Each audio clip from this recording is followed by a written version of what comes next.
La Bible révèle que la fin de toute chose est proche et que Dieu appelle tout homme à pouvoir se réjouir de la seconde venue de Jésus-Christ. L'objectif de cette présentation est de vous préparer à être du nombre de ceux qui gardent les commandements de Dieu et le témoignage, la foi de Jésus-Christ.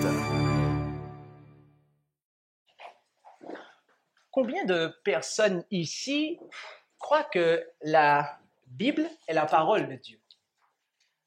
Est-ce que je peux voir les mains levées? OK, tout le monde. Amen. Amen. Rendons-nous ensemble en Matthieu, chapitre 15, et lisons les 9 premiers versets de ce passage de l'Évangile. Où allons-nous? Matthieu 15, versets 1 à 9. Alors, des scribes et des pharisiens vinrent de Jérusalem à Jésus et lui dirent: « Pourquoi tes disciples transgressent-ils la tradition des anciens? Car ils ne se lavent point les mains lorsqu'ils prennent leur repas. » Mais il leur répondit: « Et pourquoi transgressez-vous le commandement de Dieu par votre tradition? Car Dieu a donné ce commandement: honore ton père et ta mère, et que celui qui maudira son père ou sa mère soit puni de mort. Mais vous dites, celui qui aura dit tout du moins à son père ou à sa mère, ce dont je pourrais t'assister est un don consacré à Dieu, n'est pas tenu d'honorer son père ou sa mère. Et ainsi, vous avez anéanti le commandement de Dieu par votre tradition. Hypocrite, Ésaïe a bien prophétisé à votre sujet lorsqu'il a dit: « Ce peuple s'approche de moi de la bouche et m'honore des lèvres, mais leur cœur est bien éloigné de moi. Mais ils m'honorent en vain, en enseignant des doctrines qui sont des commandements d'hommes. » Les scribes et les pharisiens à l'époque de Jésus avaient des enseignements qui venaient s'opposer aux commandements de Dieu. Et ils avaient ce que l'on appelle des traditions. OK? Et ces traditions étaient contraires. Lorsqu'on les suivait, lorsqu'on les acceptait et lorsqu'on y croyait, cela nous conduisait à transgresser la loi de Dieu. Et donc, nous mettait ceux qui étaient sous ces traditions à honorer Dieu en vain. Et voyez-vous, lorsque Jésus, le doux et aimable Jésus, nous dit qu'il nous aime, est-ce que cela ne touche pas vos cœurs? Amen. Mais si ce Jésus devait vous dire que vous êtes un hypocrite, ne devriez-vous pas réfléchir et vous dire: quelle est ma condition?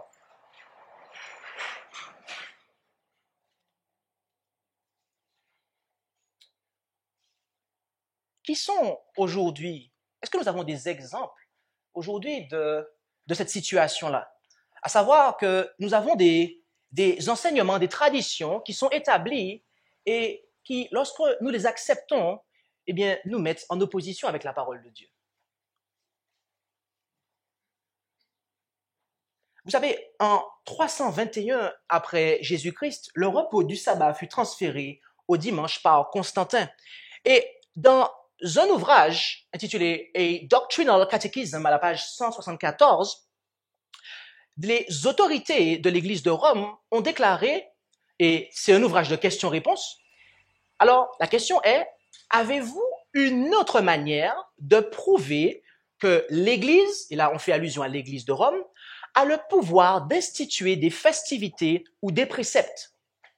Et la réponse est: si elle n'avait pas un tel pouvoir, elle n'aurait pas pu substituer l'observation du dimanche, le premier jour de la semaine, à celle du samedi, le 7e jour.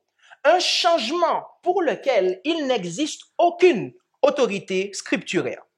Notez ici que l'Église de Rome reconnaît qu'il n'y a pas d'autorité scripturaire pour la sanctification du dimanche.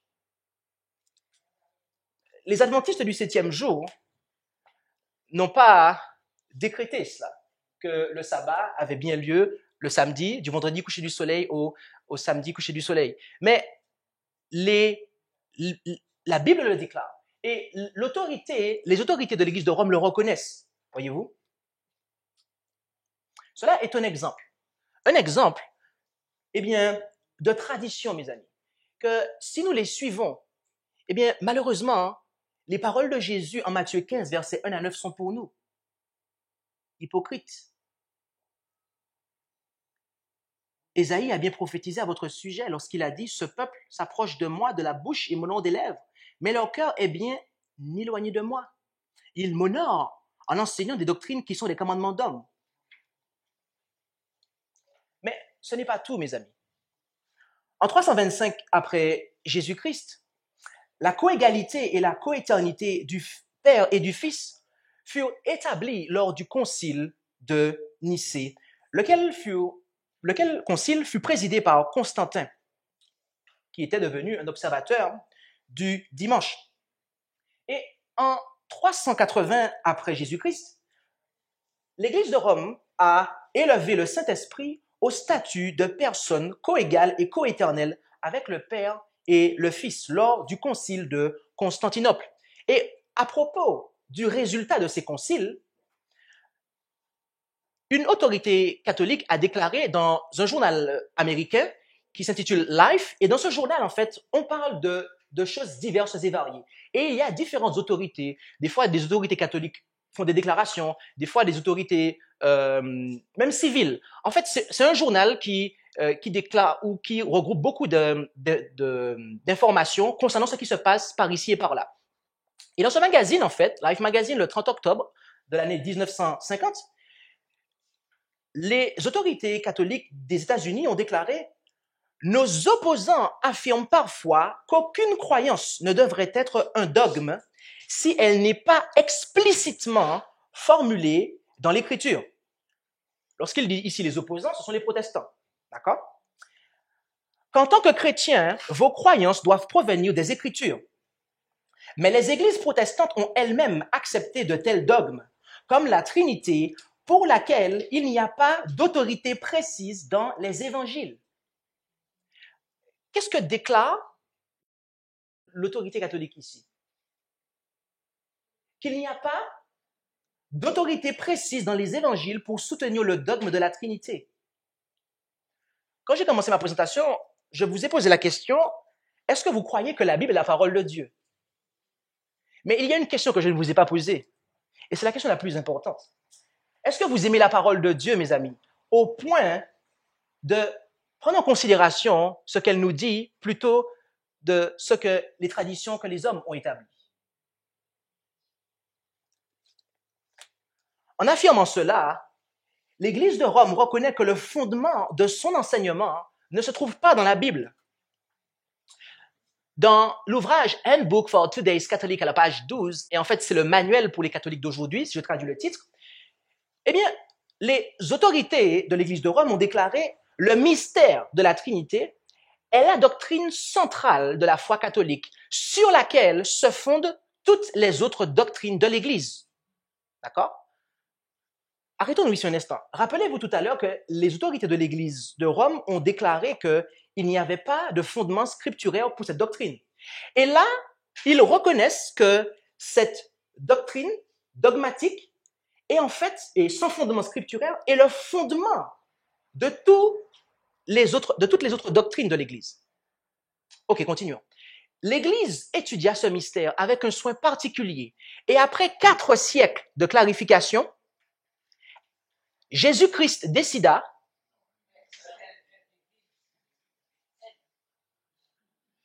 l'apôtre Paul décida, elle, c'est-à-dire l'Église, décida de définir la doctrine de la façon suivante. Excusez-moi, normalement, c'est la Bible qui définit la doctrine. Ok, ici, c'est l'Église qui définit la doctrine. Décida de définir la doctrine de la façon suivante. Dans l'unité de la divinité, il y a 3 personnes, le Père, le Fils et le Saint-Esprit, réellement distinctes les unes des autres. Ainsi, dans les termes du credo d'Athanase, le Père est Dieu, le Fils est Dieu et le Saint-Esprit est Dieu. Et pourtant, il n'y a pas 3 dieux, mais un Dieu. En Actes, chapitre 20, remarquez qu'ici, il est question de 4 siècles. Il a fallu 4 siècles pour que cette doctrine soit mise au point. Rendons-nous en Actes 20, Et considérons les versets 29 et 30. Où allons-nous? Acte 20, versets 29 et 30. Et l'apôtre Paul déclara aux anciens d'Éphèse, « Car je sais qu'après mon départ, il s'introduira parmi vous des loups ravissants qui n'épargneront point le troupeau, et qu'il s'élèvera parmi vous des hommes qui annonceront des doctrines pernicieuses afin d'attirer les disciples après eux. » Vous savez, lorsque Dieu suscita le peuple adventiste vers la fin, vers tout du moins la moitié du 19e siècle, il les conduisit à retourner à la compréhension biblique concernant le Saint-Esprit. En effet, dans les principes fondamentaux des adventistes du 7e jour de l'année 1889, eh bien, les croyances de l'Église adventiste officielle étaient la suivante, concernant Dieu.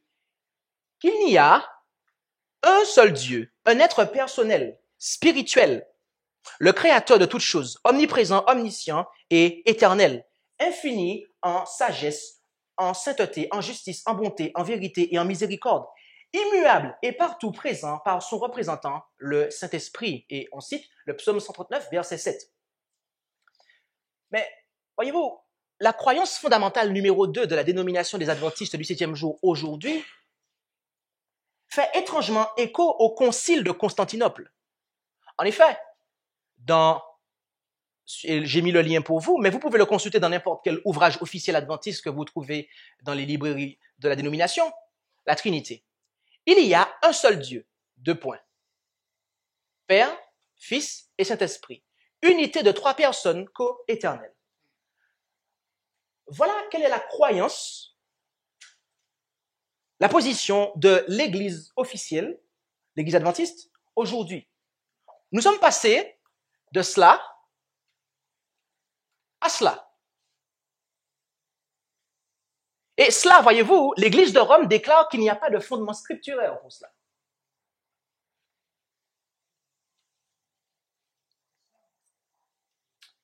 Vous savez, dans l'Ancien Testament, dans l'hébreu, il y a 2 termes qui sont employés de manière interchangeable. Et ces termes sont ruach et neshama. Okay? Et j'aimerais vous montrer comment ces termes sont employés dans la Bible de manière interchangeable. Rendez-vous, je vous prie avec moi, en Job 27, verset 3. Où allons-nous? Job 27, verset 3. Car le thème de notre présentation est le Saint-Esprit. Après cette introduction, pour vous montrer le conflit qu'il y a concernant cet enseignement, ce point d'enseignement de la Bible, eh bien, nous devons maintenant ouvrir nos Bibles, car la Bible est la parole de Dieu. Or, seul Dieu peut nous dire ce qu'il en est. Job 27, verset 3, et là, il nous est dit, eh bien, tant qu'un souffle me restera, tant que l'Esprit de Dieu sera dans mes narines. OK? Ici, le mot souffle provient de neshama, tandis que le mot esprit provient de ruach. Considérons maintenant Job 33, verset 4. Où allons-nous? Job 33, verset 4. C'est exact. Et là, nous lisons. C'est l'esprit. Et là, le mot esprit, ici présent, c'est ruach. C'est l'esprit de Dieu qui m'a fait. C'est le souffle, c'est-à-dire neshama en hébreu. C'est le souffle du Dieu puissant qui m'a donné la vie. Remarquez dans ces 2 versets que nous avons pris que ces 2 mots hébreux, ruach et neshama, ou en français, souffle et esprit, sont employés de manière interchangeable. D'accord? Et pourquoi cela? C'est parce qu'en réalité, mes amis, ces 2 termes sont synonymes. Rendons-nous pour voir cela en Genèse, chapitre 2, verset 7. Où allons-nous? Genèse, chapitre 2, verset 7. Remarquez cela. Et l'Éternel Dieu forma l'homme de la poussière de la terre et souffla dans ses narines une respiration de vie. et l'homme devient une âme vivante. Il est dit que Dieu souffle dans ses narines une respiration de vie. Le terme qui est à l'origine de respiration ici, c'est neshama. Et Genèse 6, verset 17, nous montre, eh bien, le synonyme qui va avec. Et remarquez comment Ruach est présent en Genèse 6, verset 17 maintenant. Et moi, voici, je vais amener le déluge d'eau sur la terre pour détruire toute chair qui a souffle de vie, Ruach, de dessous les cieux. Tout ce qui est sur la terre expirera. D'accord?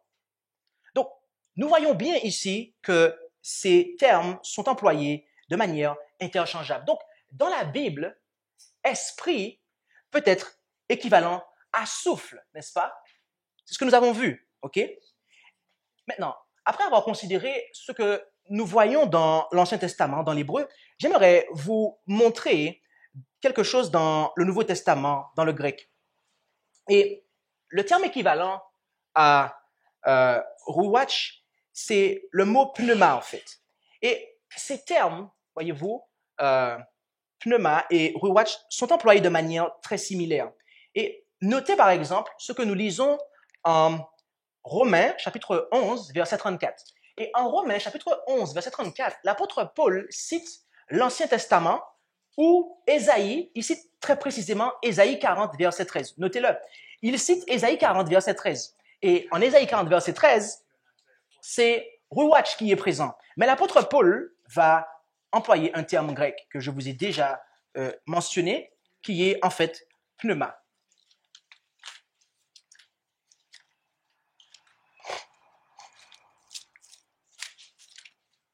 Romains 11, verset 34. Et là, il est dit, l'apôtre Paul cite Ésaïe 40, verset 13, en disant, « Car qui a connu la pensée du Seigneur ou qui a été son conseiller? » Ah, ici, nous avons l'équivalent de Ruach, pneuma, qui est traduit par la pensée, d'accord? Donc, esprit, souffle, pensée, voilà des définitions de ce que le mot esprit signifie. Et il y en a encore une autre que j'aimerais vous présenter. Elle nous est très clairement indiquée en Colossiens, chapitre 2, verset 5. Qu'est-ce que j'ai dit? Colossiens, chapitre 2, verset 5. OK.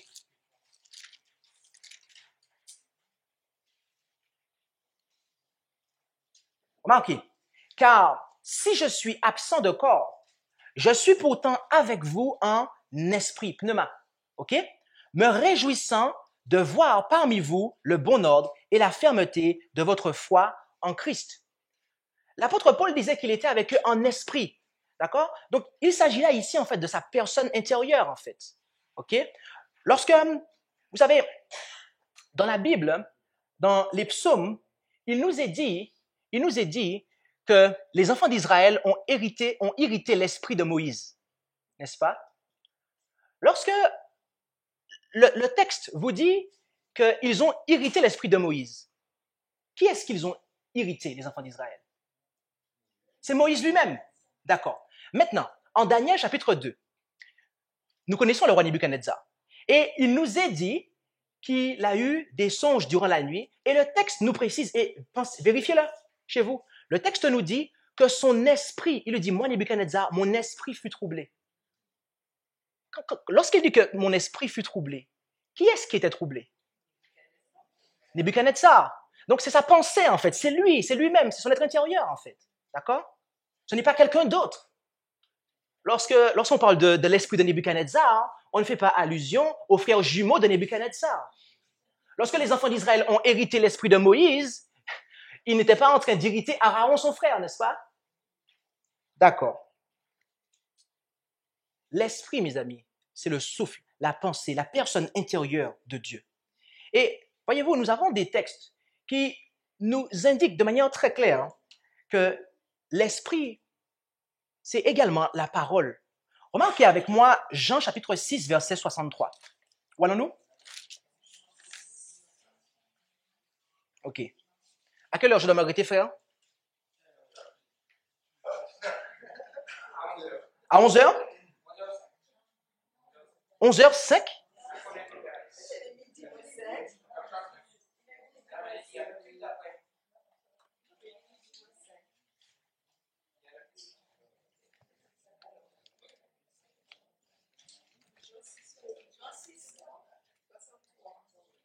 Mhm. Jean 6, verset 63. Je m'arrête à 11h30. Parce que là, ça fait même pas 30 minutes que je présente. Jean 6, 63. Là, nous lisons, c'est l'esprit qui vivifie, la chair ne sert de rien. Les paroles que je vous ai dites sont esprit et vie. D'accord? Et c'est ce que nous avons aussi en Proverbe. Proverbe 1, verset 23. Où allons-nous maintenant? OK. Proverbe 1, verset 23. Et pensez bien à noter les versets pour voir ce que la Bible nous dit. Non pas un concile qui a eu lieu au 3e, au 4e siècle, mais ce que la Bible nous dit, mes amis. Proverbe 1, verset 23. Étant repris par moi, convertissez-vous. Voici, je vous communiquerai de mon esprit en abondance, je vous ferai comprendre mes paroles. En nous donnant sa parole, mes amis, Dieu nous donne son esprit. Et Deutéronome 32, verset 2, le confirme encore. Et là, nous avons 3 textes, mes amis. Non pas un seul, 2, nous avons 3 textes au minimum. Deutéronome 32, verset 2. Et je lirai à partir du verset 1er, pour que nous puissions avoir un peu de contexte. Où il est dit, cieux, prêtez l'oreille, et je parlerai, et que la terre écoute les paroles de ma bouche. Ma doctrine coulera comme la pluie. Ma parole tombera comme la rosée, comme des ondées sous la verdure, comme des pluies abondantes sur l'herbe. D'accord? Voyez-vous, nous savons, de par l'expérience de la Pentecôte, que, eh bien, la réception de l'Esprit est comparée à la pluie, n'est-ce pas? OK? La pluie de la première et de l'arrière-saison. Et nous savons que lorsque cela a lieu, eh bien, c'est l'effusion du Saint-Esprit qui se produit. Or, ici, Dieu dit que sa doctrine coulera comme la pluie. Sa doctrine, son enseignement, sa parole. La parole de Dieu. Ayant établi cela, j'aimerais maintenant vous parler un peu de Dieu. Vous savez, avec le pasteur Allen, nous avons vu en Genèse chapitre 1, verset 6, que l'homme a été créé à l'image de Dieu, n'est-ce pas? Et d'après les Écritures, nous savons que Dieu est esprit. En effet, en Jean 4, verset 24, Jésus nous dit que Dieu est esprit et il faut que ceux qui l'adorent en esprit et en vérité. Mais permettez-moi de vous dire que de Dieu, il n'y a pas que l'esprit, mes amis. Dieu n'est pas qu'esprit. Le texte ne dit pas que Dieu n'est qu'esprit. Jésus dit que Dieu est esprit. Et la raison pour laquelle je dis cela, c'est parce que la Bible nous dit que Dieu a une forme. Et permettez-moi l'expression, il a un corps. Rendons-nous en Daniel, chapitre 7, versets 9 et 13. Parce que, voyez-vous, le Dieu de la Bible, mes amis, ce n'est pas un être impersonnel. Qu'est-ce que j'ai dit? Le Dieu de la Bible n'est pas un être impersonnel. C'est un être personnel, mes amis. Daniel, chapitre 7, versets 9 et 13. Je regardais, dit-il, jusqu'à ce que des trônes furent placés et que l'ancien des jours s'assit. Là, on fait allusion à qui? Au très haut, à Dieu, mes amis. S'assit. Son vêtement était blanc comme la neige et les cheveux de sa tête étaient comme de la laine pure. Son trône était comme des flammes de feu, ses roues comme un feu ardent. Et le verset 13. Je regardais dans les visions de la nuit et je vis comme le Fils de l'homme. Et là, on sait qu'il est fait allusion à Jésus, ok, qui venait sous les nuées des cieux. Et il vint jusqu'à l'ancien des jours et on le fit approcher de lui. Si Dieu n'était qu'un pur esprit, est-ce que vous pensez que nous aurions pu avoir des textes comme ça dans la Bible? Non, mes amis. Donc, si nous faisons la synthèse de cela, Dieu, l'être que nous appelons Dieu, il a un esprit Mais il y a aussi encore une forme, n'est-ce pas? C'est ce que la Bible enseigne, mes amis. Ce n'est pas ce que je vous dis, d'accord? C'est marqué ici. Ce n'est pas une tradition qui a été établie dans un concile je ne sais pas quand. C'est dans la Bible, d'accord? Et vous savez, Ellen White va dans le même sens. En effet, dans la tragédie des siècles, à la page 689, paragraphe 3, au commencement, l'homme avait été créé à l'image de Dieu, non seulement au moral, mais aussi au physique. Et cette ressemblance, le péché l'a presque entièrement oblitéré. Vous imaginez cela? Mes amis, le Dieu qui est assis sur son trône dans le ciel, physiquement parlant, nous lui ressemblons. Nous n'avons pas une image parfaite de lui, si ce n'est Jésus-Christ, quant à son caractère. Mais nous savons, de par la Bible, de par ce que Daniel nous a dit, et nous avons là une confirmation, d'accord? Cet auteur va dans le même sens de ce que la Bible nous déclare. Et voyez-vous, ici, je m'apprête, durant cette présentation, à citer plusieurs fois cet auteur. Mais remarquez bien comment je vais citer cet auteur. Car avant de citer cet auteur, je vais systématiquement prendre ce qui est marqué dans la Bible. D'accord? De sorte que vous ne pourrez pas dire que je vous ai prêché la doctrine de cet auteur, mais que je vous ai annoncé la doctrine biblique et que je vous ai montré ensuite que cet auteur est d'accord avec ce qu'enseigne la Bible. Car vous savez quoi? Il y a un problème avec beaucoup d'adventistes. C'est que, avant de citer la Bible, ils aiment à citer des auteurs. Et je pense que nous avons envie d'être un peuple particulier, n'est-ce pas? Nous avons envie d'être un peuple qui est comme Jésus. Vous savez, Jésus était dans le désert. Et pour résister à Satan, qu'est-ce qu'il faisait? Il est écrit, il est écrit, il est écrit. Mes amis, si nous ne sommes pas capables de défendre notre foi avec la Bible, nous serons terrassés par Satan. L'Esprit de Dieu est donc son être intérieur, qui n'est pas limité à sa forme physique. Néanmoins, cette ressemblance a ses limites. Seul l'Esprit de Dieu peut avoir une existence consciente, séparée de sa forme physique. Et l'apôtre Paul nous le montre. Il nous compare, l'Esprit de Dieu à celui de l'homme en 1 Corinthiens, chapitre 2, versets 10 à 16. Voyons-nous? 1 Corinthiens 2, versets 10 à 16.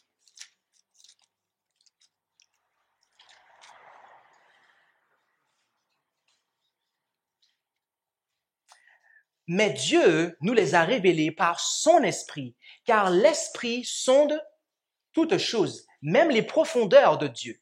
Car qui est-ce qui connaît ce qui est en l'homme, si ce n'est l'Esprit de l'homme qui est en lui? De même aussi, personne ne connaît ce qui est en Dieu, si ce n'est l'Esprit de Dieu. Pour nous, nous n'avons pas reçu l'Esprit du monde, mais l'Esprit qui vient de Dieu, pour connaître les choses qui nous ont été données de Dieu. Et nous les annonçons non avec les discours qu'enseigne la sagesse humaine, mais avec ceux qu'enseigne le Saint-Esprit, expliquant les choses spirituelles aux spirituels. Or, l'homme animal ne comprend point les choses de l'Esprit de Dieu, car elles lui semblent folie, et il ne les peut comprendre, parce que c'est spirituellement qu'on en juge. Mais l'homme spirituel juge de toutes choses et n'est lui-même jugé par personne. Car qui a connu la pensée du Seigneur pour l'instruire? Mais nous avons la pensée de Christ. OK? Amen. Et la Bible nous dit ce qu'il en est de l'Esprit. Nous savons que Dieu, il est omniscient, omnipotent et omniprésent.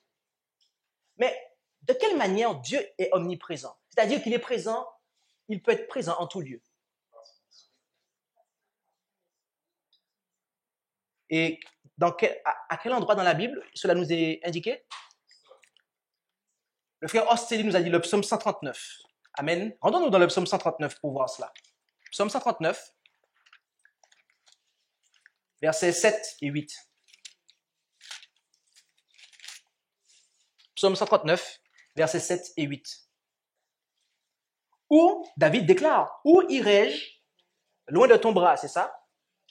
Loin de ta jambe? Loin de tes cheveux? Où irai-je loin de ton esprit? Et où fuirai-je loin de ta face? Verset 8. Si je monte aux cieux, tu y es. Si je me couche au sépulcre, t'y voilà. Celui qui est assis sur le trône, mes amis, n'est pas présent dans chaque particule, n'est pas présent partout comme cela, de manière corporelle, avec sa forme. C'est par son esprit qu'il est omniprésent et qu'il peut connaître et discerner toutes choses, tout ce qui se passe dans notre cœur, mes amis. Parfois, nous pensons que nous échafaudons des projets mauvais et nous avons des pensées iniques, des fois à l'esprit. On pense qu'il n'y a que nous qui voyons ça. Mais mes amis, Dieu voit ça. Dieu le voit. Tout comme Dieu voit lorsque nous voulons le servir et il nous sauve. Amen. Et notez que la Bible ne parle jamais, d'accord, de Dieu l'Esprit. Vous n'allez jamais voir dans la Bible l'expression Dieu l'Esprit. La raison pour laquelle je vous dis cela, c'est ce qu'on a vu au départ. C'est que les credos nous disent Dieu le Père, là je suis d'accord, s'il y a marqué Dieu le Père, Dieu le Fils, là j'ai un problème. Parce que la Bible me dit que Jésus-Christ est le Fils de Dieu et c'est pour cela qu'il est Dieu. Mais à aucun endroit il y a marqué Dieu l'Esprit en fait dans l'Écriture. Mais la Bible me parle de l'Esprit de Dieu et même de l'Esprit de Christ, d'accord? Comme nous l'avons lu en Romains, d'accord? Mais j'aimerais maintenant aborder avec vous le point de l'Esprit consolateur, d'accord? Rendons-nous, avant de considérer le texte de base pour cette partie-là, rendons-nous en 2 Corinthiens, chapitre 3, verset 17. Où allons-nous?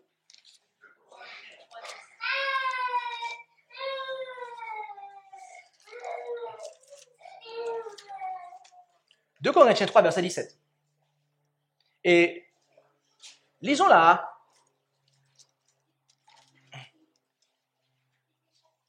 Lisons même à partir du verset 15. OK? Et parlant des Juifs, il déclare, l'apôtre Paul, en 2 Corinthiens 3, verset 15 jusqu'à 17, « Encore aujourd'hui, quand on lit Moïse, un voile est jeté sur leur cœur. Mais quand ils, donc les Juifs, se convertiront au Seigneur, le voile sera ôté. Or, le Seigneur est l'Esprit. Et où est l'Esprit du Seigneur, là est la liberté. » Qui est le Seigneur dont l'apôtre Paul nous parle ici?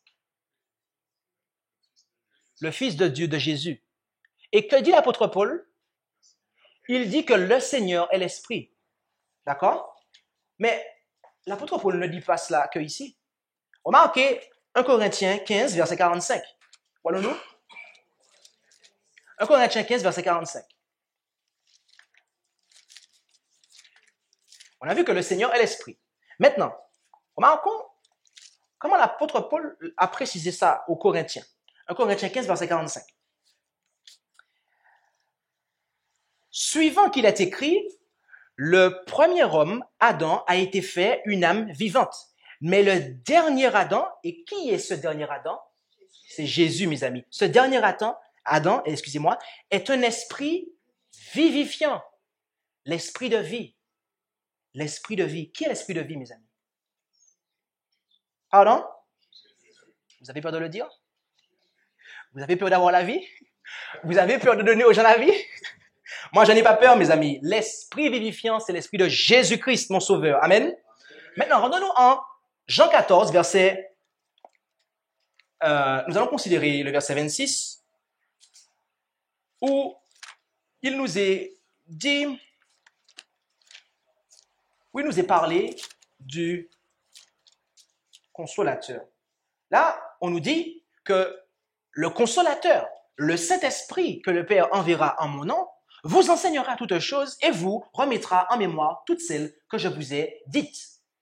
Donc, il est clair que le Saint-Esprit est le consolateur, n'est-ce pas? Amen? Amen. Remarquez la chose suivante. Remarquez au verset 6 maintenant, de Jean, l'évangile selon Jean, chapitre 14. Jésus dit, je suis le chemin, la vérité et la vie. Personne ne vient au Père que par moi. Je vous pose une question simple. Et même le plus petit adorateur qui est derrière pourrait répondre. Qui est-ce qui est la vérité? C'est Jésus la vérité. D'accord. Maintenant, remarquez que le verset 16 à présent, Jésus reprend la parole et dit, « Et je prierai le Père qui vous donnera un autre consolateur pour demeurer éternellement avec vous, l'Esprit de vérité que le monde ne peut recevoir, parce qu'il ne le voit point et ne le connaît point. » J'arrêterai ici. L'Esprit de vérité? Attendez, qui est la vérité? C'est Jésus. Donc, qui est l'Esprit de vérité? C'est l'Esprit de Jésus, mes amis. Le consolateur est donc Jésus, en fait.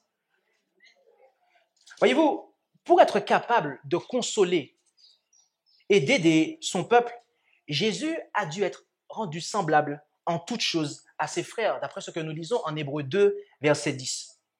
Et en Romains 1, verset 3, et en Hébreux 2, verset 17 et 18, il nous a dit que Jésus il a pris sur lui la même nature que nous, la semence d'Abraham. Et dans l'autre texte, on nous parle de la semence de David, la même chair, la même nature humaine déchue que nous, mes amis. Jésus n'est pas venu avec une nature humaine,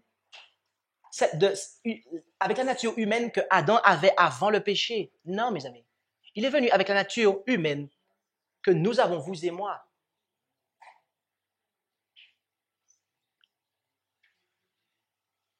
Pensez-vous que ce Jésus, qui a été fait homme, eh bien, Dieu a permis qu'il soit fait homme, comme vous et moi sommes hommes, pour plus tard envoyer quelqu'un de différent pour nous consoler? Pensez-vous que Jésus est venu sur terre, qu'il a été malade, qu'il a été fatigué, qu'il a travaillé 8 heures par jour, comme nous travaillons 8 heures par jour, du dimanche au vendredi, ou peut-être qu'il ne travaillait pas le dimanche, je ne sais pas, il faisait les 5 jours aussi. Mais bref, il était fatigué, il mangeait, il avait des émotions, il était tenté. Pensez-vous que Dieu aurait permis que son Fils vienne sur terre pour savoir ce que c'est d'être humain et pour ensuite envoyer quelqu'un de différent pour nous consoler? Moi, je vous dis tout de suite, si c'est ça, cela ne va pas nous consoler, mes amis. Cela ne nous consolera pas du tout. Voyez-vous? Est-ce que vous pouvez expliquer pourquoi Jésus a dit, je envoyais un comme moi? J'y arrive, merci. Très bien, j'y arrive. Alors, remarquez la chose suivante, et avant de revenir sur ce point, le verset 15 à 18. « Si vous m'aimez, gardez mes commandements, et je prierai le Père qui vous donnera un autre consolateur. » Et c'est là que je vais revenir tout à l'heure. « Pour demeurer éternellement avec vous. L'Esprit de vérité que le monde ne peut recevoir, parce qu'il ne le voit point et ne le connaît point. Mais vous le connaissez parce qu'il demeure avec vous et qu'il sera en vous. » J'ai une question à vous poser ici. Qui est-ce qui était avec eux sur terre avec les disciples? Le Père? L'ange Gabriel? C'était Jésus, n'est-ce pas? Et Jésus dit que celui qui demeure avec vous, c'est lui qui sera en vous. Est-ce que c'est clair? Est-ce que j'ai violé le texte biblique en vous disant ça? Non. Est-ce que j'établis la doctrine du Saint-Esprit pour vous sur la base de la Bible? Oui? Jean 14, versets 15 et 16 et 17. Le verset 17 très précisément. Mais ouvrez vos Bibles, ne me regardez pas. Ça ne m'intéresse pas que vous me regardiez. Moi, ce qui m'intéresse, c'est que vous puissiez suivre dans vos Bibles, mes amis. Car je ne tiens pas à ce que les gens soient accrochés à ma bouche. Voyez-vous, Jésus affirma que l'Esprit, en réalité, ce que Jésus voulait dire ici, en fait, c'est que l'Esprit qui était déjà avec eux, c'est cet Esprit-là qui viendrait et qui serait en eux, en fait. Et voyez-vous, ici, le mot consolateur vient du grec parakletos. Qu'est-ce que j'ai dit? Le mot consolateur vient du terme grec parakletos. Et ce terme signifie intercesseur, personne appelée à côté d'eux. Mais c'est intéressant de voir que dans la Bible, ce terme est présent ailleurs et est traduit d'une manière différente de consolateur. Est-ce que vous savez où et comment? Ah, nous avons des étudiants de la Bible ici. En 1 Jean 2, verset 1, le mot paraklétos est traduit par avocat, mes amis. Donc, Jésus est notre paraklétos, mes amis, notre avocat, notre consolateur. OK? Et c'est le même terme grec. Ça veut dire que en 1 Jean 2, verset 1, les traducteurs auraient pu mettre consolateur. OK? Et est-ce que vous savez qui est celui qui nous console par l'Esprit de Christ, de manière ultime? Quel est l'être qui nous console par l'Esprit de Christ? Quelqu'un a dit Dieu. D'accord. Alors, j'aimerais vous apporter le texte biblique qui atteste de ce que ce frère a dit. Rendons-nous en 2 Corinthiens 1, versets 2 à 7. Où allons-nous? 2 Corinthiens 1, versets 2 à 7. 2 Corinthiens 1, versets 2 à 7.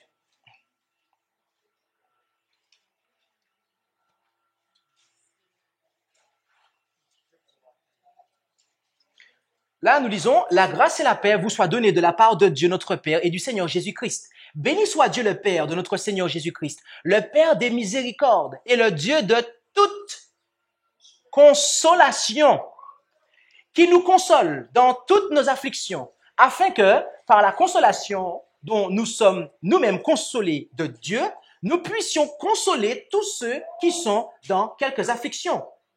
Car, comme les souffrances de Christ abondent en nous, ainsi notre consolation abonde par Christ. Et soit que nous soyons affligés, c'est pour votre consolation et votre salut, qui s'opère dans la patience avec laquelle vous endurez les mêmes maux que nous souffrons aussi. Soit que nous soyons consolés, c'est pour votre consolation et votre salut. Mes amis, Dieu le Père est l'être qui nous console par Jésus, par l'Esprit de son Fils. Voyez-vous? Est-ce qu'il y a dans l'enseignement biblique, avec ce que je viens de dire jusqu'ici, une place pour un troisième être distinct et séparé? La Bible nous dit, l'apôtre Paul dit que c'est le Père qui, par l'Esprit du Fils, nous console. Mes amis, à moins d'avoir vécu une expérience similaire, vous ne pouvez pas sympathiser avec quelqu'un. Vous savez, je suis martiniquais. Je suis né en Martinique. Et j'étais ici en 2007, lorsqu'il y avait la grève. Et je sais comment... 2009, autant pour moi. 2009. Merci, maman. Et en 2009, lorsqu'il y avait la grève. Et je me rappelle comment la vie était dure. Des fois, ma grand-mère disait, « Entends l'amiral Robert, la vie a tiré. » Mais moi, en 2009. Et vous savez, je peux comprendre ce que c'est. Mais quelqu'un qui sort des États-Unis, qui n'était pas là en 2009, il ne peut pas savoir comment c'est difficile de vivre en Martinique. Vous comprenez? Si vous n'avez pas vécu ce que les gens vivent, vous ne pouvez pas sympathiser avec eux. Or, c'est justement ça le problème avec la doctrine de la Trinité. C'est qu'en fait, un être qui a été inventé dans des conciles, eh bien, on le décrète être notre consolateur, alors qu'il n'est pas descendu sur terre pour verser la moindre goutte de sueur. Il n'a pas été charpentier, il n'a pas travaillé pendant 8 heures par jour. Il ne sait pas ce que c'est d'être fatigué, que d'être tenté. Et on vient nous dire que c'est lui qui vient nous consoler? Mes amis, ça me désespère, ça. Ça me désespère. Ça me désespère. Et vous savez quoi? L'esprit de prophétie va dans le même sens, mes amis. Remarquez cela. Dans The Review and Herald, le 26 août 1890, la raison pour laquelle les églises sont faibles, maladives et sur le point de mourir est que l'ennemi a fait entrer des influences d'une nature décourageante pour les faire subir à des âmes tremblantes. Il a cherché à cacher à leur vue Jésus comme étant un consolateur, leur consolateur, quelqu'un qui reprend, qui avertit, qui les exhorte. Mais ce n'est pas tout.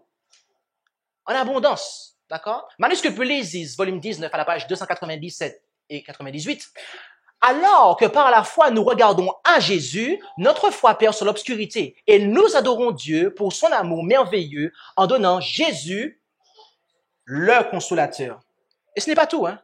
Dans The Review and Herald, le 27 janvier 1903, qu'ils étudient le 17e chapitre de Jean et qu'ils apprennent comment prier et comment vivre la prière de Christ. Il est le consolateur. Il demeurera dans leur cœur, rendant leur joie complète. Ces paroles seront pour eux comme le pain de vie. Et remarquez l'expérience de l'auteur maintenant. Dans Manuscrit Ulysses, volume 8, page 49. Le Sauveur est notre consolateur. Cela, j'en ai fait l'expérience. Je laisse vous poser une question. Demain après-midi, si vous ne venez pas Bosquet Libre, vous allez appeler votre pasteur, si vous connaissez un pasteur adventiste du 7e jour, ou n'importe qui de l'organisation, d'accord? Si vous n'êtes pas adventiste, contactez votre responsable religieux et demandez-lui quelle est son expérience, d'accord? Mais j'ai commencé par les pasteurs adventistes parce que cet auteur était une adventiste du 7e jour, d'accord? Et notez que tout ce que je dis, je le prends d'abord dans la Bible et après, je vous présente ce que cet auteur déclare et je vous montre que cela est en harmonie avec ce que la Bible dit. D'accord? Cet auteur, qui est un auteur adventiste, Ellen White, déclara que par son expérience, eh bien, elle savait que le Sauveur est notre consolateur. Aujourd'hui, malheureusement, lorsque vous allez poser la question aux pasteurs adventistes du 7e jour, quel que soit le pays dans lequel ils travaillent, ils ne pourront pas vous dire ça, mes amis. Ils ne pourront pas vous dire ça. Or, pourtant, croire dans le don de prophétie qui a été manifesté dans le ministère de la sœur White fait partie des 28 croyances fondamentales.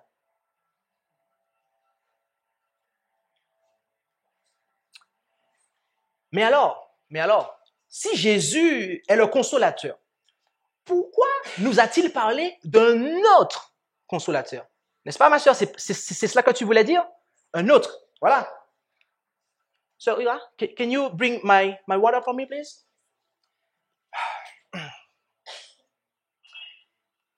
Dans le texte que nous avons, en Jean. Come here. Come here with me. Come here with me. No, just take that one. Only one. But take that one with you. Okay. Take that one with you. Okay. Come here with me. Okay. Alors, en Jean 14,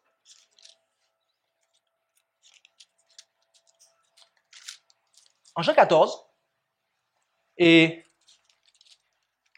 au verset 16, Jésus dit, « Et je prierai le Père qui vous donnera un autre consolateur pour demeurer éternellement avec vous. » Le mot « autre » ici, dans ce verset, vient du grec « allos ». Qu'est-ce que j'ai dit? Vient du grec « allos ». Et ce terme « allos » signifie un autre, mais de la même nature.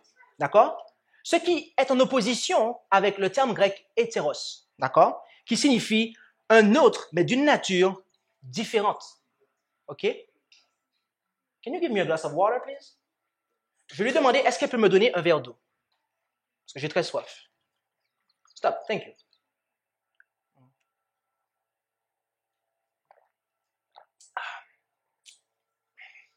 Donne-moi un autre verre d'eau. Give me another glass of water. Thank you.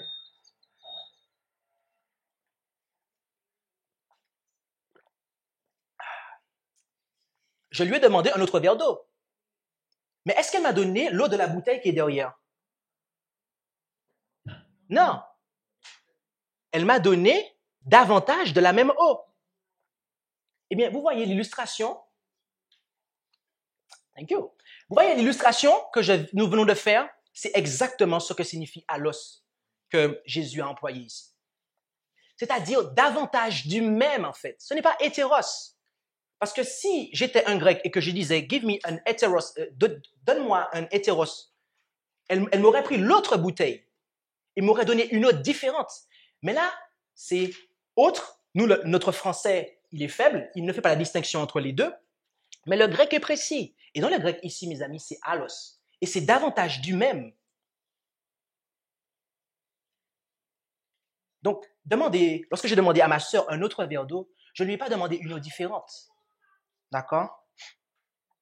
Ainsi, recevoir un autre allos, consolateur, eh bien, Jésus voulait tout simplement signifier qu'ils allaient recevoir davantage du même. Celui qui était avec eux, il allait être en eux. OK? Ça va pas dire fort, hein? Dis ça plus fort, mon frère. Jésus l'a dit, je serai avec vous tous les jours jusqu'à la fin. Je serai avec vous tous les jours jusqu'à la fin. Et c'est ce qui est marqué à la fin du verset 16. Pour demeurer éternellement avec vous, l'autre consolateur. Amen? Amen. Et voyez-vous, en se référant à lui comme un consolateur, Jésus ne faisait pas une chose étrange. Parce que lorsqu'il dit un autre consolateur, on pourrait se dire, oui, mais pourquoi il parle à la troisième personne du singulier? Moi, quand j'étais au lycée, j'avais un professeur, j'ai oublié son prénom, mais c'était une prof de gestion, et à chaque fois qu'elle s'adressait, à chaque fois qu'elle parlait, ok, elle parlait à la troisième personne du singulier, d'accord? Mais pourtant, elle faisait allusion à elle, en fait, d'accord? Mais voyez-vous, Jésus fait la même chose à d'autres endroits. Lorsqu'il dit le Fils de l'homme, lorsque le Fils de l'homme viendra sur les nuées des cieux, vous connaissez ces textes-là? Est-ce qu'il fait allusion à un autre Messie, à lui-même? Et pourtant, nous n'avons aucun problème à voir que c'est de Jésus qu'il s'agit. Alors pourquoi devrions-nous avoir un problème lorsque Jésus ici parle de lui à la troisième personne du singulier et qu'il précise, qu'il veut mettre l'emphase en fait sur son esprit qui serait en eux? Et remarquez la chose suivante. Dans Manuscrit Pellésis, et une fois que nous avons établi ça encore une fois avec la Bible, hein, je vous montre que l'auteur déclare la même chose que ce que la Bible enseigne, mes amis. Manuscrit Pellésis, volume 14, page 23. Encombré de l'humanité, Christ ne pouvait pas être personnellement en tout lieu. C'est pourquoi il était avantageux pour eux qu'il les quitte, qu'il aille vers son Père et qu'il envoie l'Esprit Saint pour qu'il soit son successeur sur la terre. L'Esprit Saint est lui-même dépouillé de la personnalité humaine et indépendant de celle-ci. Il allait se représenter lui-même comme l'omniprésent, partout présent par son Saint-Esprit. Lorsqu'il était dans l'humanité, sur terre, notre Sauveur ne pouvait pas être présent partout à la fois. Il avait des limites, d'accord, de par son incarnation. Mais une fois qu'il est monté au ciel, là, il pouvait, comme avant d'être venu sur terre, il n'avait plus la barrière de l'humanité telle que nous l'avons maintenant, mais il a dépouillé la personnalité humaine et indépendant de celle-ci, il s'est présenté lui-même. D'accord? Et voilà l'explication, mes amis, qu'apporte l'auteur. Voilà le commentaire que fait Ellen White concernant ce texte. Vous savez, j'ai déjà présenté cette déclaration à des personnes en charge dans l'Église adventiste du 7e jour. Et les gens m'ont dit, dans la phrase « l'Esprit Saint est lui-même », ils m'ont dit que le lui-même, c'est le Saint-Esprit.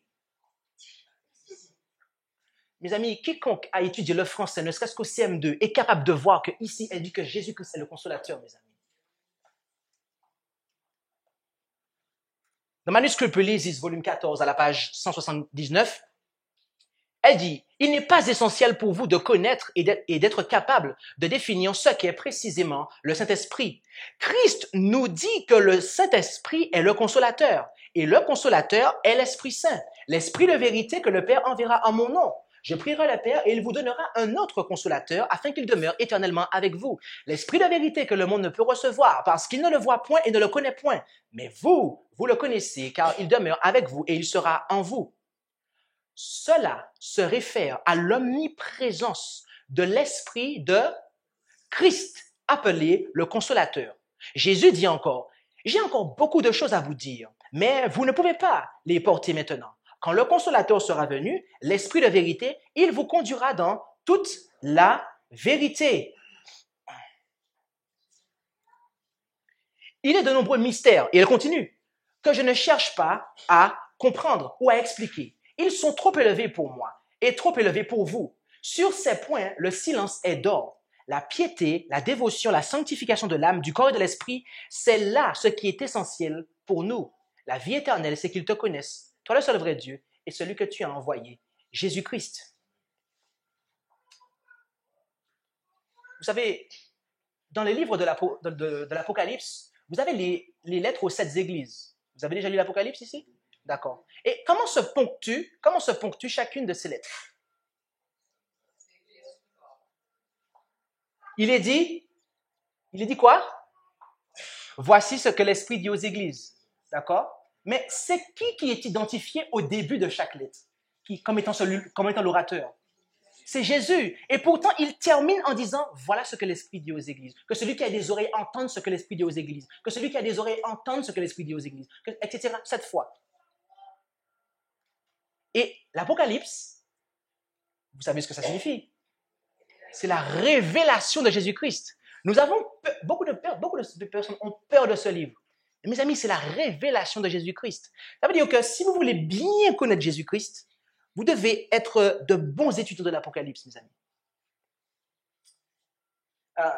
J'aimerais maintenant vous montrer encore quelques points, et je dois m'arrêter là. J'aimerais vous... Le temps m'est compté, mais...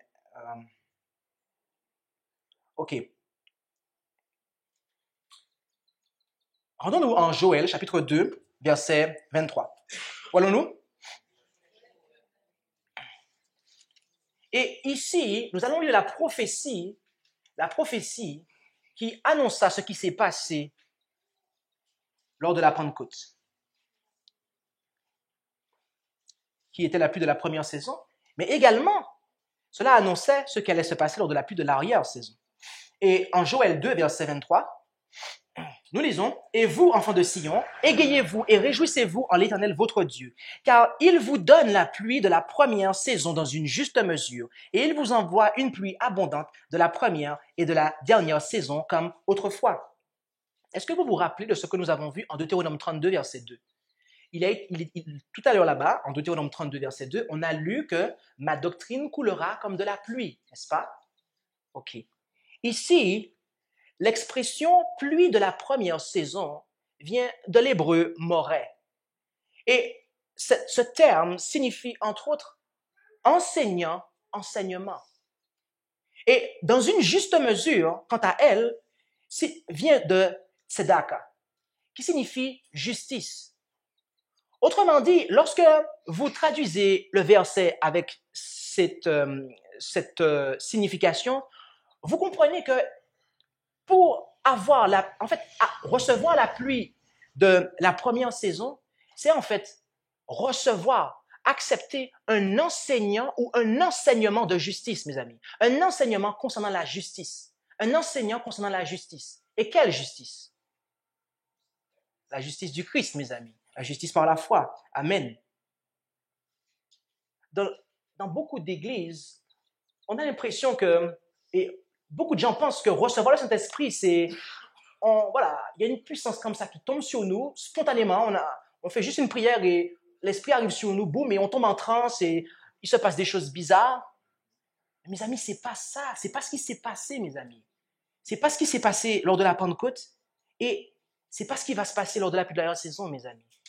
Il y a un message d'abord qui est donné, un enseignement, une doctrine concernant la justice par la foi, mes amis.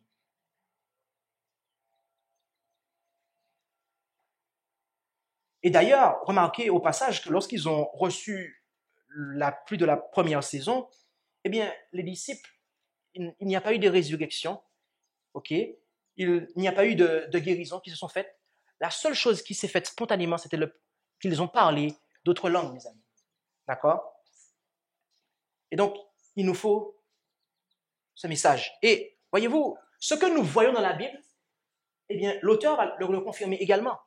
Dans The Ellen G. White 1880 in Materials, à la page 1814, elle déclare « Le Seigneur a suscité le frère Jones et le frère Waggoner pour proclamer un message au monde afin de préparer un peuple se tenant debout au jour de Dieu.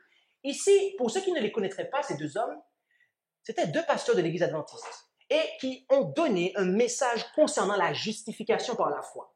D'accord?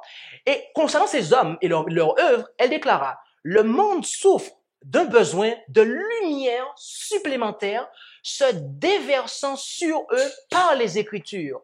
Une proclamation supplémentaire des principes de pureté, d'humilité, de foi et de la justice du Christ. C'est la puissance de Dieu pour le salut de quiconque croit. » Remarquez, elle parle d'un déversement. Lorsque vous employez le mot déversement, mes amis, c'est pour un liquide. Donc pour de la pluie, par exemple. Et là, elle fait allusion à un enseignement, le déversement d'un enseignement concernant la justice du Christ, mes amis. Dans Sign of the Time, le 18 avril 1900, Dieu désire que le message de la rédemption vienne sur son peuple comme la pluie de l'arrière-saison, car il perd rapidement sa relation avec Dieu. Sans le message de la justice par la foi, mes amis, il ne peut pas y avoir de pluie de l'arrière-saison. On ne peut pas recevoir la plénitude de l'Esprit de Dieu. Et voyez-vous, ces auteurs, Jones et Waggoner, ne croyaient pas en la Trinité. Et l'auteur déclare, dans d'autres déclarations que je n'ai pas pris le temps et que je n'ai pas le temps de vous présenter, elle dit que si le message avait été accepté, nous l'aurions prêché et 2 ans après, nous aurions été dans le royaume. Et à cette époque-là, mes amis, la dénomination n'enseignait pas la Trinité. Or, aujourd'hui, ce n'est pas le cas. Excusez-moi, je vais devoir être très, très grave ici, mes amis. Si vous êtes un adventiste du 7e jour, et quelle que soit la religion que vous professez, mais je dois le dire, je le dis avec beaucoup d'amour, mais je vais juste dire la vérité, et ne m'en voulez pas. Mais si vous croyez en la Trinité, vous ne pourrez jamais recevoir le Saint-Esprit dans sa plénitude. Ce n'est pas possible. Ce n'est pas possible.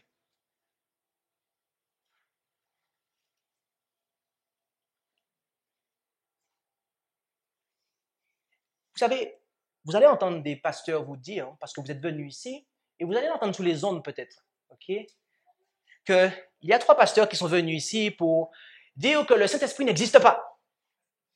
Est-ce que je vous ai dit que le Saint-Esprit n'existe pas? Ah, d'accord. Ok, bon, c'est bien. Donc si on vous pose des questions sur mon enseignement, vous saurez répondre. D'accord. Ah, d'accord. Vous avez vu qu'on a posé tout sous la Bible. D'accord. Prenez les documents du concile de Nicée ou de Constantinople et vous allez voir combien de fois la Bible est citée. Vous allez voir. Mes amis, vous allez entendre dire que le Saint-Esprit n'existe pas. Et les gens vont vous dire, ah, ces prédicateurs-là, ils pêchent contre le Saint-Esprit. Et ça, c'est le péché impardonnable parce qu'ils ont rogné le Saint-Esprit. Vous savez, lorsque Jésus a donné l'enseignement sur le péché contre le Saint-Esprit, qu'est-ce que les Juifs rejetaient? Ils rejetaient l'œuvre de Christ. Christ avait fait un miracle, et vous pouvez le noter en Matthieu 12, versets 22 à 32, et que je ne prenais pas le temps de le lire. Prenez-le chez vous et examinez ça. Vous allez voir que Christ a fait un miracle, et les responsables juifs sont arrivés, et qu'ils ont dit qu'il a fait ça par la puissance de Belzébul. D'accord? Et que c'est par le prince des démons qu'il chasse les démons. Mais Jésus leur a fait comprendre que non, en fait, vos fils, si moi je le fais, mais vos fils par qui ils le font? Et à la suite de ça, ils ont été confus et il leur a donné l'enseignement concernant le péché contre le Saint-Esprit. En résumé, mes amis, le péché contre le Saint-Esprit, c'est qualifier une œuvre de Dieu de satanique et vice-versa, en fait. Une œuvre de Satan, eh bien, dire que c'est une œuvre de Dieu, en fait. Donc, lorsque Jésus souhaitait accomplir les miracles, eh bien, lorsque les gens disaient que, ah, travail diable là, lorsque les gens qui faisaient ça, ils étaient en train de pécher contre le Saint-Esprit, mes amis. Et, voyez-vous, l'auteur va aussi dans le sens, mes amis, de la Bible. Remarquez ça. Dans The Review and Herald, le 29 juin 1897, personne n'est contraint de voir le péché contre le Saint-Esprit comme quelque chose de mystérieux et d'indéfinissable. Le péché contre le Saint-Esprit consiste en un refus persistant de répondre à l'invitation de se repentir. Si vous refusez de croire en Jésus-Christ comme en votre sauveur personnel, vous aimez les ténèbres plus que la lumière. Vous aimez l'atmosphère qui entourait le premier grand apostat. Vous choisissez cette atmosphère de préférence à l'atmosphère qui entoure le Père et le Fils, et Dieu vous permet de suivre votre choix. Est-ce que vous avez déjà vu cette déclaration dans un ouvrage vendu à Vie et Santé? Pourquoi? Pardon? Ça dérange. Mais qu'est-ce qui dérange? Parce qu'on montre quelque chose de mystérieux et de bizarre. L'auteur dit que le péché contre le Saint-Esprit, ce n'est pas quelque chose de mystérieux et d'indéfinissable. Autrement dit, on peut le définir. Et elle vous dit après ce que c'est. Elle dit, vous choisissez, en fait, c'est le fait de choisir l'atmosphère qui entoure le premier grand apostat, plutôt que de choisir celle qui entoure le Père et le Fils. D'accord. Je vous pose une question. Lorsque vous êtes baptisé dans les églises chrétiennes aujourd'hui, dans quelle doctrine vous devez croire? À la Trinité. Donc, vous entrez dans l'atmosphère de 3 êtres. Or, l'auteur nous dit que le péché contre cet esprit, c'est refuser l'atmosphère qui entoure 2 êtres. Donc, lorsque vous allez entendre sous les ondes que le prédicateur pêche contre le Saint-Esprit et qu'il ne croit pas dans le Saint-Esprit, pensez bien à dire à ces messieurs que c'est eux qui pêchent contre le Saint-Esprit.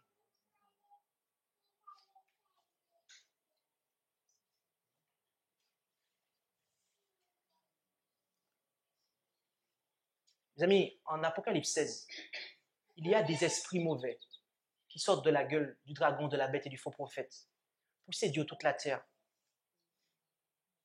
Et cela va avoir lieu par des enseignements de démons, mes amis.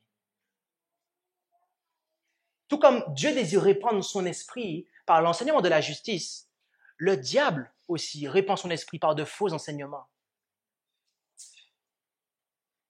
C'est pour cela que nous devons être très vigilants et nous devons accepter ce que la parole de Dieu a à nous dire concernant cela. Est-ce que nous voulons être consolés par Jésus, celui qui a vécu sur cette terre, le seul qui est capable de pouvoir véritablement nous consoler? Moi, je le veux, voyez-vous. Et comme je le veux, ma conscience m'oblige, mes amis, à jeter par terre et à éloigner de moi tout ce qui m'empêche d'accepter Jésus. Toutes les compréhensions que des hommes, dans des siècles reculés, bien après que Jésus soit mort. Vous vous rendez compte de ça? Jésus est venu sur terre. S'il avait quelque chose à nous dire de très précis concernant la Trinité, pourquoi il n'y a pas un seul verset de sa bouche pour nous dire cela? Pourquoi il faut attendre 3 ans, 4 ans après pour avoir une doctrine qui est pondue et à laquelle on croit? Mes amis, la première question que je vous ai posée lors de ma présentation, c'est est-ce que vous croyez que la Bible est la parole de Dieu? Vous m'avez dit que oui. Je vous ai posé une deuxième question. Est-ce que vous aimez la parole de Dieu? Maintenant, je vous pose une troisième question. Est-ce que vous voulez suivre la parole de Dieu, mes amis? Alors, priez avec moi.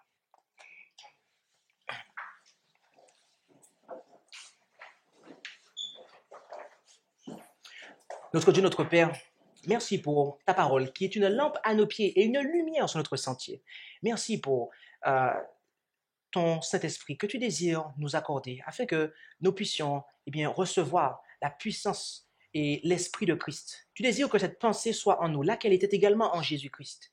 Et Père, nous reconnaissons que nous avons besoin de notre Sauveur, lui qui a vécu sur cette terre. Nous avons besoin de sa consolation. Et merci de ce que tu désires nous consoler à travers Jésus, ton Fils. Bénis-nous et continue à être avec nous durant la suite de ce programme. Nous t'en prions et t'en remercions dans le beau nom de Jésus et pour ta gloire, Père. Amen. Merci d'avoir écouté cette présentation avec intérêt.